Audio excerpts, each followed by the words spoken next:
Welcome to Booze Bros and Cars, your favorite podcast about booze and cars. And tonight we're going to be doing something a little bit differently. Actually, moving forward, we're going to be doing something just a hair differently.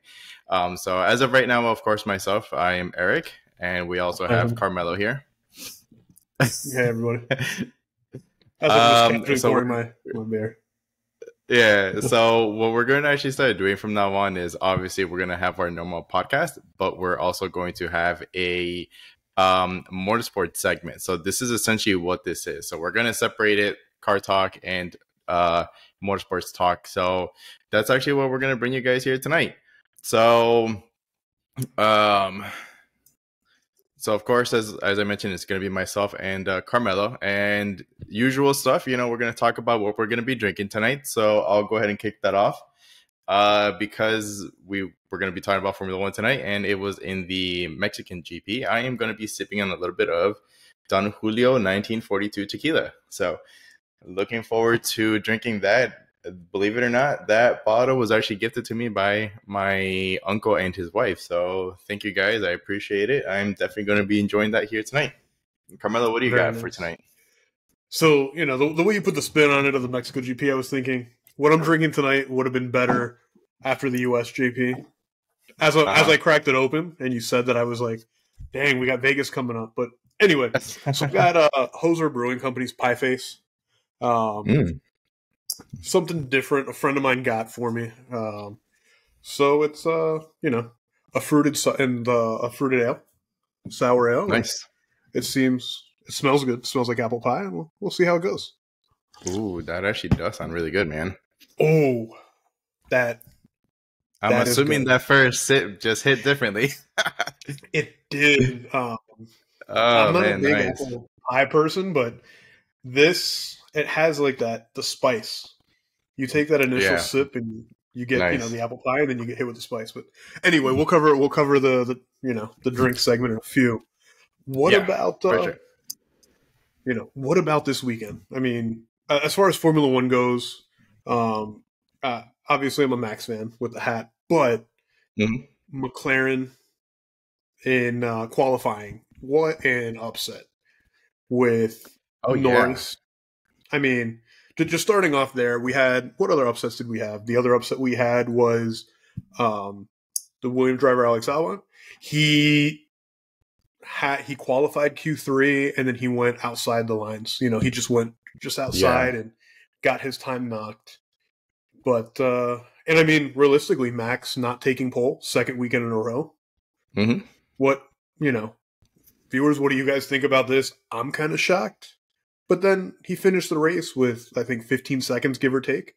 And there was a red flag at lap 35. So, do you think he's sandbagging? What do you think, Eric?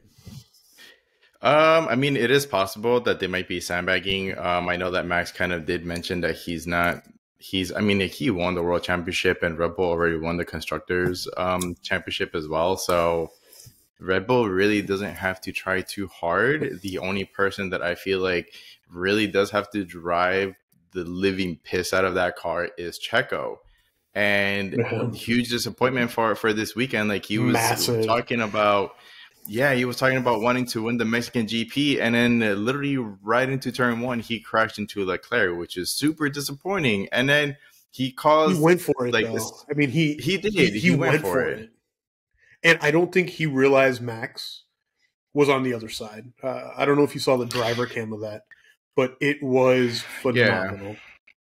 I mean, basically, Leclerc, for your viewers, if you didn't see it, Leclerc gets sandwiched in between the two Red Bulls, and Max started second, right? And Checo started fifth, if I recall correctly. Max started third, I think. Third. Okay, so it was behind the two Ferraris. Yeah, he was third and fifth. Okay. Yeah. So, but what a great way for Red Bull to start the race. Even Checo showing that he can not only make it to Q3, but he can make it top 6, which is where the Red Bull is. Yeah, exactly. And he showed his true colors of what he's capable of, but he just got. I feel like he just got a little overzealous because he was in his home track, and he dropped the ball hard. And it's a shame because I wanted to see what he could do during that race, because that race was a race that, you know, felt close to his heart. So he wanted to show up and show what he can do, and he wasn't able to do that, unfortunately. No, and you could see, had Max have not been there, Leclerc would have had somewhere to go. I'm going to assume that he didn't realize Max was on the other side. And, you know, it was a spectacle. Had it have worked, going from the outside in would have been phenomenal. And I mean, Checo, I know there's been a lot of chat rumors about him retiring at the end of the season, or him and Red Bull, you know, him and Danny trading spots. I don't see that. I think he's just going for it. Danny had a great weekend. I mean, qualifying P4, right? Like, when is the last time we've seen an Alpha make it above P5? I mean, I can't remember. I mean, it was like maybe last year before Pierre went to Alpine. He was with Alpine last year, right? No. So it would have been sometime last year when Pierre Gasly was there. But so to see Danny bring that car there, and Yuki had great race pace, terrible qualifying. Yeah. Seeing the Red Bull sister team do well was good. So what were who was your driver of the day? If it was up to you, obviously, you know, F1 has their driver of the day, but who would be yours? I would actually agree with who Formula One chose as their driver of the day, which was Norris, because dude, he was at the very, very end of the monster, pack, and he came P17 hard, and he had a bad start after the red flag. I mean, just him reeling in people. If there would have been another 10 laps, he would have been in P4. He was, with the exception of Verstappen and Hamilton, he was catching everybody. Had McLaren not have made that mistake like we talked about a few minutes ago, he would have been definitely on the podium. I don't know where he would have finished, probably P2, P3. But he just, I don't know if you saw when he picked off George Russell. Just did you see that move? I mean, he just tricked George Russell right into it, showing Russell just how new Russell still is. Oh yeah. Well, I mean, like, you and I have had our talks about Russell, and like I've said before, like I'm not a huge fan of Russell. He showed up, you know, a couple times, like 2 years ago, right before he joined Mercedes. But I feel like at that point it was just mostly all car and not driver. Versus now, I mean, like, you can see like the difference between George and Lewis, because like, they have, like, you know, more revamped or newly revisioned vehicles, but Lewis is killing it. He was like, granted, he was like 14 seconds behind Max, but he's P2 at the end of the season, which is that's P2 really where they were, you know, they started terribly. I mean, they got their car design wrong last year. They got their car design wrong again this year with the small side pods at the beginning of the year. I mean, I just think the thing with Russell was he was a great driver at Williams. He lost that hunger. He's comfortable in the Mercedes seat.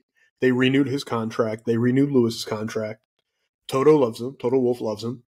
So he's going to end up, if he doesn't be careful, he's not going to be Lewis's replacement. He's going to end up as a second Valtteri Bottas. Yeah, but knowing George, he would not settle for that. He wants to be a world champion. I'm not seeing it in the way he drives. He's not driving like a world championship this season. Yeah. Even like with Lewis, you see that he's positive. Even last week when we were in the middle of the podcast last week and they were talking about, the floor him and Leclerc got DQ'd. Like, Lewis was still social media, even in interviews, like, it sucks, but it was a great result for the team just that we can be there. Okay, so I might have been a couple seconds further back with the height adjustment. I mean, Lewis has that mentality that everybody thought he lost last season. The beginning of last season, everyone was like, is Lewis going to retire? He's never had a bad car. No, Lewis came back, and, you know, good for him. I am a Lewis Hamilton fan, not a Mercedes or Toto Wolff fan. Sorry, viewers, but Toto Wolff complains too much. Sorry. But he complains too much, and No, Mikey, no. No, you can't do that. You're gonna give them the championship. Should have pitted Lewis back then. Exactly. And I mean, realistically, that season, Max had it. I know it's going to be some controversy, but Max's first year, 2021, he had the most wins, had the most leads, most pole. I mean, Lewis had a great fight at the very end, but there were some things that could have gone Max Verstappen's way, and had that have gone his way, it would have been decided a race or two out. Oh, so, yeah, I agree. You know, and Lewis is probably one of the all-time greats. I'm not going to say the greatest. You know, I would love to see Ayrton Senna, Michael Schumacher, him, and, you know, all in their prime. But Lewis, you know, getting back to present day, Lewis has found his form. Mercedes, he's having the work, which is great. I think that's probably exciting for him. I'm sure it gets boring, just winning every race for, you know, what, like 7 seasons in a row. The only competition he had was like Nico Rosberg. Occasionally in 2019, he had Valtteri Bottas, who was, I was thinking Valtteri in 2020 could have challenged him, but he just unfortunately didn't bring it. But yeah. So, yeah, no, I definitely agree with that, but yeah, it's we'll see what next year Mercedes actually brings to the table, because I mean, as far as I can see, they are driving that car towards the right direction, where Max does have, or I'm sorry, not Max. I said Max. I meant to say Lewis. Lewis has a winning car. Yeah. Where Lewis does have a winning car, but I mean, I don't know. We'll see. It's going to be interesting. I'm hoping that next season is actually a lot more exciting than this one. I mean, granted, I mean, a lot of the excitement that we see on track for this season has mostly been whoever's trying to compete for P2, which, because, you know, we know it's going to be obvious Max is going to win P1. Well, but it's funny you mentioned that. So, end of final lap, Max is going through that final chicane in the stadium plot area before he makes that right turn down the front straight. And my wife and I were watching the race. Even the kids are watching it. And you have Daniel Ricciardo on George Russell's tail. Maybe, I think he was like 6-7 tenths behind. Dude, they're getting closer. And then like, Max Verstappen. 0.035. Yeah. He was 0.035 going out of, so the front straight, going through one of the back areas. I want to say it was like turn 8 and 9. And they just switched to Max. Max is 15 seconds out. I am literally a Max fan. I've been a Max fan since, you know, he debuted and he was driving alongside Daniel Ricciardo. But everybody knows who's going to win. Lewis is so far ahead. Everybody knew. Let us watch that race. Like that was competitive. You know, my wife is a big Daniel Ricciardo fan. She even has an AlphaTauri jersey after he got it. Nice. And so, you know, like, I was wanting to see the race because, like, Lando had some great passes today. Danny did a great job defending. But, like you said, it gets boring, whether it's Mercedes, Red Bull, you know, Ferrari, you know, more than a decade ago, was always up front. You know, it was one of those, I was really enjoying the racing, and it, you know, oh, let's watch Max drive down the front straight. Yay, he wins. Yeah. Like, exactly. Obviously, he's going to win. I mean, like, it's not like one of those things that I think one of I think it wasn't Max, it was Lewis, I think, that said it, that the FIA should do something about, like, making the competition a lot more closer than just Max or Red Bull itself just dominating the races. I disagree with that. I mean, I understand that there are going to be some teams that they're going to shine better than others, which obviously this season we're seeing that with Red Bull, right? But so I completely disagree with that. But I do feel like what they should do is that they should probably force manufacturers or race teams to like change designs of their cars like every 2 or 3 seasons. Like we saw it like a couple years ago where they told the team that they have to redesign their cars to like a new chassis, and everybody pretty much did. And everybody had to start with a clean slate. So I feel like they should do that a little bit more often, because it kind of forces the team to kind of rethink, like, okay, we have this new chassis. What could we do that can keep up with the competition so that we can be up on top. And I mean, like, some things might work with the car, some things might not. But I feel like that's one thing that they can do, because at least like that, one team is going to figure it out and they're going to shine above the rest. And that's actually what's going to keep it more exciting, because you're going to have different teams. I mean, it might be repetitive teams that might actually be shining, during the season, but you might have a rotation of teams actually shining where other ones cannot, Yeah, and I mean, in 2022, that's what happened, right?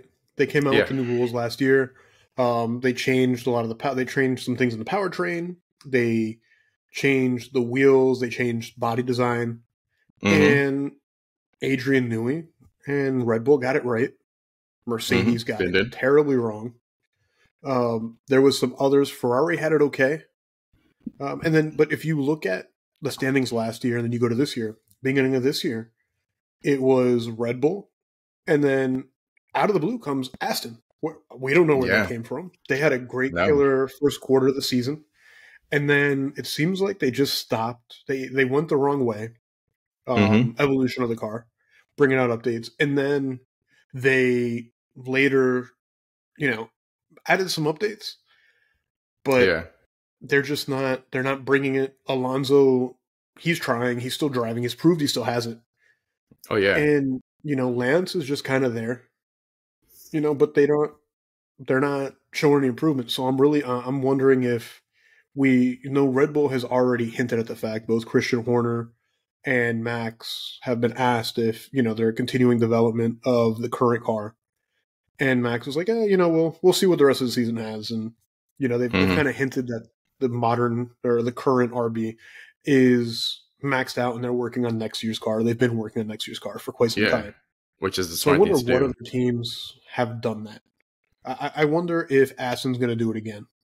I'm hoping, because McLaren's one that they brought out updates and they're simply killing it. A side note, I don't know if you saw the crash between Yuki and Oscar Piastri. I think I briefly missed that because I ran to my kitchen right when that was going on. And it goes to show that Oscar, calm, cool, collected, basically defended into turn one. Next lap, same thing, but Yuki went a little crazy and spun. And so I did see that, I'm sitting there, and then you hear Yuki yelling on the radio, and typical Yuki faction, very excited. Yeah. Then, they play Oscar's clip, and he's just cool, cool as a cucumber. Like, I don't know what he was thinking. I was here. I'm not going to move. Exactly. And that makes me worry, or not worry, but that makes me curious. Oscar in a Red Bull could be the next Max Verstappen.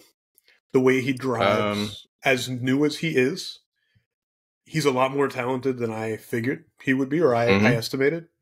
And he's showing incredible results his rookie season under pressure, and he's able to pull it off. Yeah. No, for sure. I think so. I do agree with that. But yeah, I mean, we'll see what, I mean, maybe it's possible that they might swap out Checo for Piastri, just to see, because eventually at one point, Max even did express that he's not always going to be in Formula One. So he's going to be parting with it, I would assume, within the next few years or so, or once his contract ends. But yeah, I mean, we'll see. We'll see what the future comes with Formula One and Red Bull. Yeah. But what happens? Anyways, do you want to do a quick recap of our drinks here? Yeah, bro. Yeah, go ahead. Cool. So a drink, the Don Julio 1942. It is super smooth, man. I gotta bring that bottle to your house one day when we get have a get together, so you guys can try it. It is super smooth, man. It's so good. Really nice. It is a little bit smoky, but it's still good. I do like that. I mean, it's not like your typical bottom shelf tequila. Obviously, this is Don Julio 1942, so it's more like top shelf. So it's really good. Nice. Yeah. Nice. So my apple pie, or my pie face, right? Really good. Not too thick, not too thin. It's not light, but it's not smoothie. Ironically enough, I've kind of been getting away from the smoothie beers inadvertently. Just don't want something so heavy. but this is really good. It tastes like an apple pie a la mode, minus that heavy feeling after you eat it. So, there's like a hint of vanilla in there.